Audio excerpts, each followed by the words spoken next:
6 months into America's COVID-19 pandemic, cases are surging, small businesses are faltering, playgrounds are empty, and unemployment is at 11%.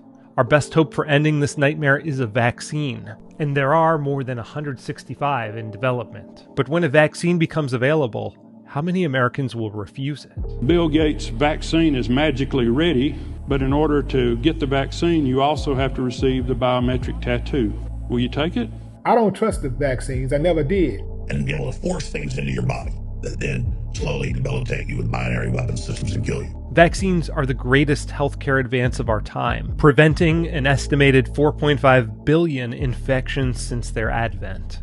So what explains the reluctance of so many Americans to vaccinate? It's a combination of bad science, the government's long history of misleading the public, and the collapse of confidence in public health authorities because of their catastrophic failures in response to the COVID-19 pandemic.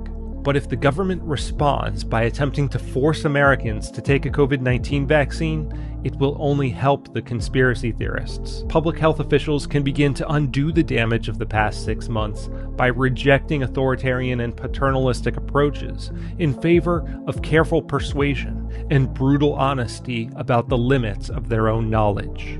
Though most Americans surveyed say they'll probably take the vaccine, there's a real possibility that a sizable block of refusers could allow this novel coronavirus to continue spreading based on what's happened with measles.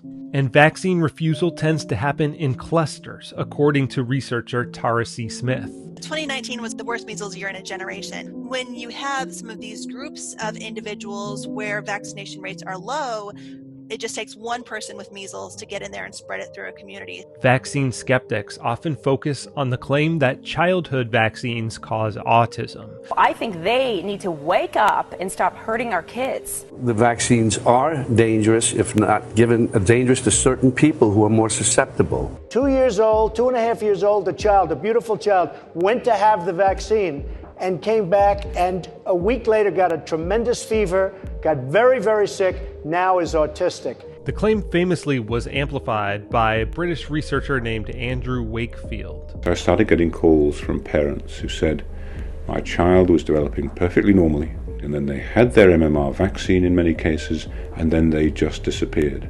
His 1998 paper linking vaccines and autism was later retracted, and the UK General Medical Council found him guilty of multiple ethics violations for lying about his test subjects and failing to disclose a financial link to an anti-vaccine lawsuit. But concern about vaccines is rising among parents, along with objections to the use of mercury preservatives, which both haven't been proven to do harm and haven't been present in childhood vaccines for nearly 20 years. An ecosystem of anti-vaccine information has emerged, and according to the American Journal of Public Health, bots and paid Russian trolls participate in online vaccine debates far more than the average social media user.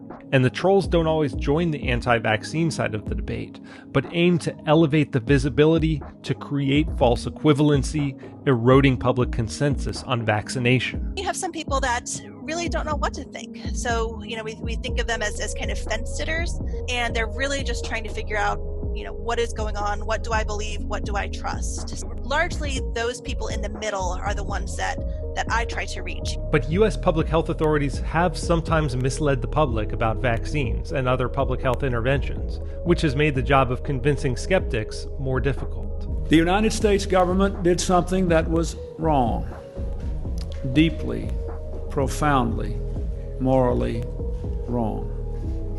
The Tuskegee experiment sowed deep distrust of the government and public health, particularly in Black American communities. In 1932, government doctors recruited mostly poor Black sharecroppers at the Tuskegee Institute for a study of the impact of syphilis. The participants, the majority of whom had the disease, were told they were getting an experimental medicine when in fact they were all given a placebo. Scientists running the study were actually interested in the progression of the illness when left untreated. The experiment continued until well after penicillin became available in 1947, and many participants died. They were lied to by their government. Another incident that damaged trust in public health occurred in 1976. when a novel virus called the swine flu broke out at a U.S. Army base, and scientists believed that it bore a genetic similarity to the 1918 flu that had killed more than 100 million people worldwide. We will offer every American the opportunity to be inoculated against a swine-type influenza virus. President Gerald Ford authorized $135 million to develop and deploy a vaccine, and the government injected 25% of Americans in a 10-month period. But the global pandemic never came. The disease died out, and the rushed version of the vaccine likely resulted in some injuries, though probably not as many as reported by the media at the time. Smith says more humility is called for in public health communication. It's hard, but I think we have to emphasize that uncertainty.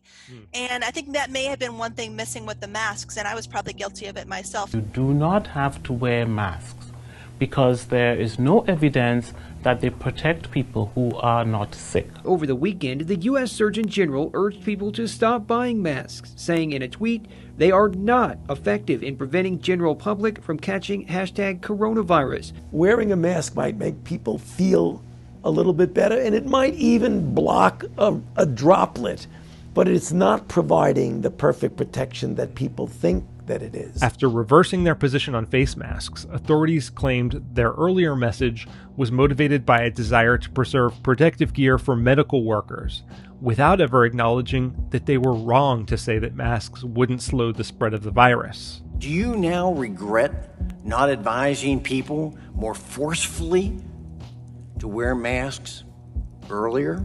I don't regret that, because let me explain to you what happened. At that time, there was a paucity of equipment that our healthcare providers needed. Public health authorities also issued contradictory messages on the safety of large gatherings following the Black Lives Matter protests. The WHO failed to properly investigate the original outbreak in China, perhaps leaving the world less prepared than it should have been for the emerging pandemic. The Trump administration repeatedly played down the threat of the virus, and the CDC botched the early rollout of testing. If there is any hope of winning back public trust in a vaccination program, which, unlike the 1973 swine flu vaccine, will have been subject to extensive safety testing, public health authorities should acknowledge their past mistakes. We did not want to divert masks and PPE away from them to be used by the people. If warning against face masks was a so-called noble lie to preserve supplies for healthcare workers, they should own up to that rationale and stop condescending to the public. Doctors should acknowledge that vaccines can carry some risk, but that it's a risk often worth taking because there are no perfect solutions, only trade-offs. The lesson of the last 6 months is that authoritarian mandates and noble lies tend to backfire. Fact-based persuasion, which is the basis of good science, is our best hope for stopping COVID-19 and restoring the personal freedom that's been eroded by the governmental and societal response to it.